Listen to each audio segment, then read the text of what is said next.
South Africa recently published a new rule that could let the government stop any crypto owner at the border, demand their private keys, and force them to sell all of their cryptocurrency to the national treasury. Yes, really. If they refuse to hand over their keys, they could face up to 5 years in prison. Payment for the crypto would be in South African rand at a price that the government sets. This is written in an official government publication called Government Gazette 7375, released on April 17th. Public has until June 10th to comment on it. Every crypto owner worldwide should pay attention to this, no matter where they live, because rules like this could soon become widespread. Today, we'll explain exactly what's in the draft rule, why this plan could be copied in any country with similar laws about moving money across borders, and what specific signs every crypto holder should look for in their own country over the next year. My name is Lewis, and you're watching the Coin Bureau. Now, until late last year, South Africa was on the naughty step. Financial Action Task Force, or FATF, an international body set up to combat money laundering and other such monetary misdemeanors, had placed the country on its so-called gray list, meaning it was subject to increased financial monitoring. Obviously, being on the gray list is not ideal, so South Africa was keen to play nice and get taken off of it as quickly as possible, which it managed to do in October of 2025. These proposed new crypto rules are a part of that process. But there's more to this process than just making nice with the FATF. And it begins with a court decision that most people outside South Africa ignored, but which sheds more light on why a country with millions of crypto owners, about 9 to 13% of the population, created one of the strictest financial control plans in the democratic world.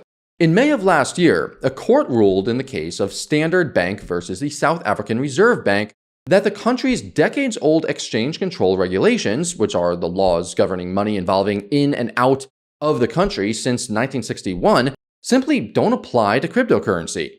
Technically, the judgment was right. Laws written before the internet, based on older financial systems, can't really control a borderless digital asset that didn't exist when the laws were made. But this ruling left a gap in the law. Suddenly, about 25 billion rand, about 1.5 billion USD, worth of crypto on local exchanges became invisible to the country's system for tracking money flow. And 5 months later, South Africa was officially removed from the FATF's gray list. This exit came with a catch, though. South Africa had to prove it had created a complete system for watching and controlling all financial flows, including digital assets. So, the new draft rule we are about to look at is the direct response to both problems, the legal gap created by the courts and the need to meet international compliance standards. They combined these into one legal document. And this leads us to what the document actually says. The Draft Capital Flow Management Regulations 2026 changes how cryptocurrency is legally viewed. It reclassifies crypto as quote-unquote capital, putting it in the same legal group as gold and foreign currency reserves, instead of seeing it as property or a commodity. Any person holding crypto above a limit set by the Treasury must declare all their holdings within 30 days of the rule starting. And a government minister, not the law itself, has the full power to decide what that limit is. Furthermore, moving crypto out of the country without permission is made a crime. Penalties up to 1 million rand, or just over 60,000 USD, and up to 5 years in jail.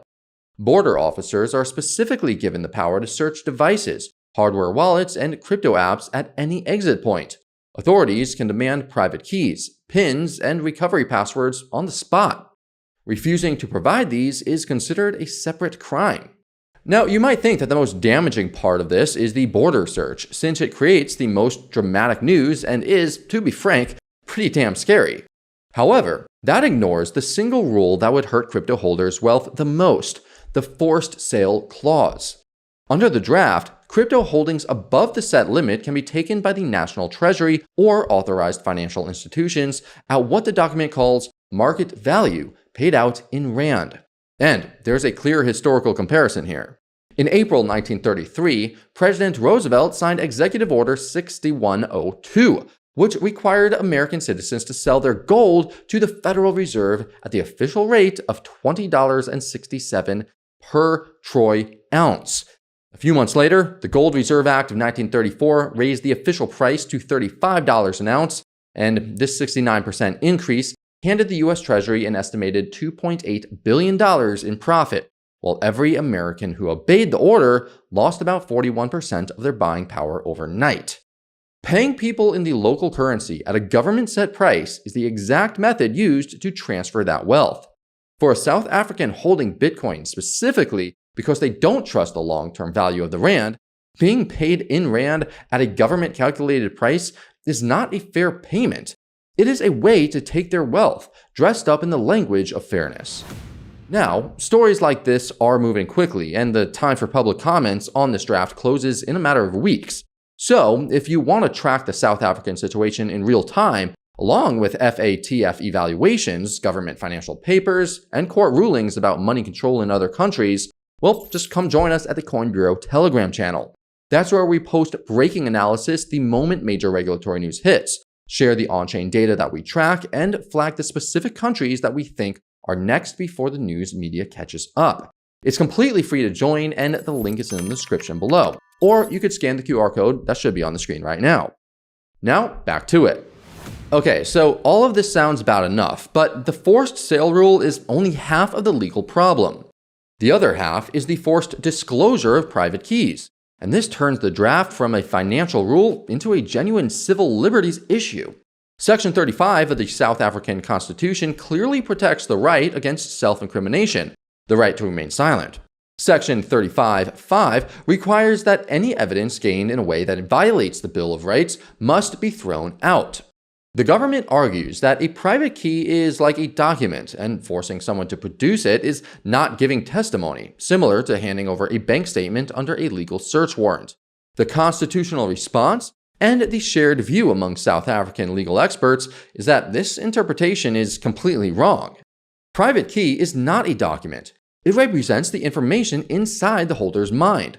Forcing its disclosure proves three things at once: that the holder knows the key, that the holder controls the wallet, and that the assets actually exist in the wallet.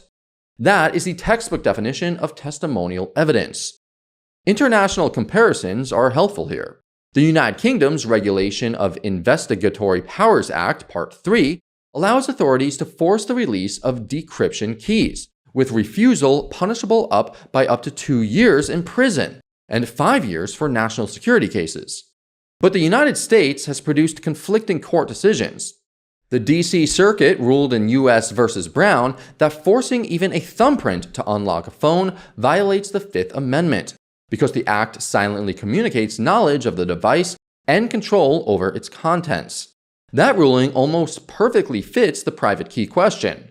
And under the important constitutional court ruling of First National Bank versus the Commissioner for SARS in 2002, which set up the modern property rights framework in South Africa, any seizure of property must not be random and must follow a reasonable, legally sound process, with a balance between public interest and the owner's interest. A broad government limit that automatically triggers a forced sale without a judge reviewing each case is exactly the kind of rule that case was written to prevent. And this brings us to the part of the story that should worry you, wherever you might be from, because, well, this draft isn't really just about South Africa.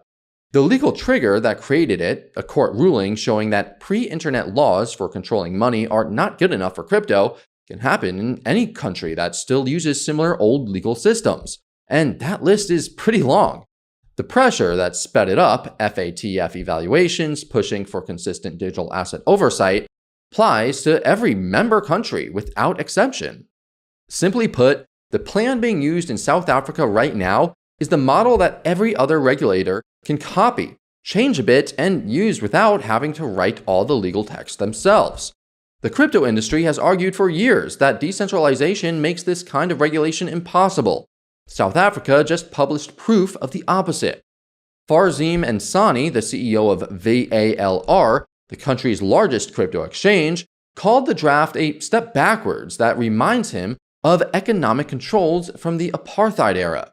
Professor Stephen Sidley of the University of Johannesburg called it an alarming retreat from the country's goals of economic freedom. The Blockchain Association of South Africa has pointed out that the plan allows the government, not judges, to freeze assets, violating not just the rights to property and to remain silent, but also the right to fair administrative action. A court challenge is almost certain if this passed as written, but history shows that even if people win initial procedural victories, the government often comes back with a corrected legal document and achieves its goal eventually. So, if you hold crypto anywhere in the world, the implications are quite specific. The early warning signs to watch out for in your own country now include any court ruling that reveals gaps in your existing laws for controlling money movement, any new FATF evaluation or gray list listings, and any government paper that talks about managing the flow of capital for digital assets. The structural red flag is any attempt in law to reclassify cryptocurrency as quote-unquote capital instead of as quote-unquote property or a quote commodity. That single reclassification unlocks the entire set of control tools that you've just heard us describe. The minimum every aware crypto holder should now do includes knowing exactly which exchanges service your accounts, having a documented self-custody plan for any significant amount of crypto, knowing whether your seed phrase or recovery phrase is stored in a physical place that could be found by a normal investigation, and keeping a close watch on the regulatory consultation schedule in your home country over the next 18 months. The most effective way the government can enforce this is by targeting exchanges and on-ramps, the points where you buy crypto, rather than self-custody wallets. That is the lesson from Executive Order 6102, and it is the hidden strategy in the South African draft. So, the question this whole situation forces every crypto holder to face is no longer whether your government can do this. It is whether they will, when they will, and what you plan to do between now and then. So, will the South African draft be significantly changed through the consultation process and emerge as a fairer plan? Or are we watching the first official rollout of a global FATF-aligned template that will appear in one country after another over the next 2 years? Let me know your thoughts in the comments down below. And if you want to understand exactly how the FATF quote-unquote travel rule and the broader OECD crypto asset reporting framework are being woven into the same global compliance architecture, well, then you could check out our full deep dive on that subject right over here. Thank you all so much for watching, and I'll see you again very soon. It's Lewis signing off.